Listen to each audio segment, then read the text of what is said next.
Did Tiananmen Square affect political reform in China? Did the Tiananmen Square protests of 1989 have an impact on political reform in China? This question invites us to look back at a significant moment in history.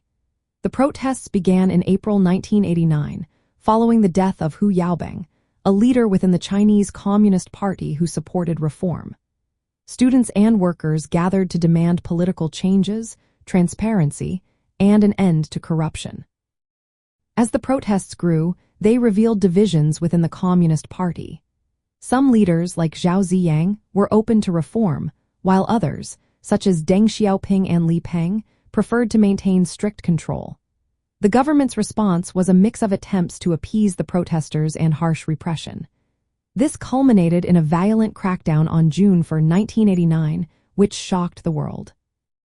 After the protests, the Chinese government took a hard stance against political reform. The crackdown halted the liberalization efforts that had started in the 1980s. Many officials who supported the protests were purged from their positions. This period also marked the end of the New Enlightenment movement, which aimed to modernize China through political and cultural reforms.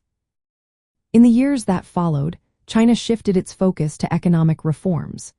These changes accelerated, but they came at the cost of political freedoms.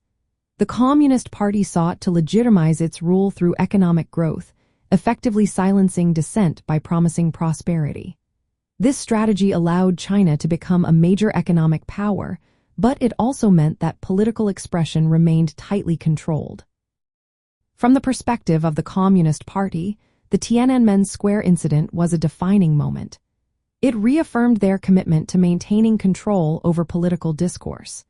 The events highlighted the limits of political reform within the existing communist framework. They showcased the tension between economic liberalization and political authoritarianism. Despite the suppression of political reforms, China's economic successes have been presented as a model of socialism with Chinese characteristics. This model blends state control with market-oriented reforms.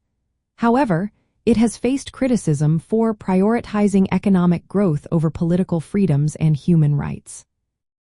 In summary, while the Tiananmen Square protests did not lead to significant political reform, they shaped the trajectory of China's political landscape. The government's response reinforced its authoritarian grip while steering the nation toward rapid economic development. The legacy of those protests continues to influence China's approach to governance and its international relations today.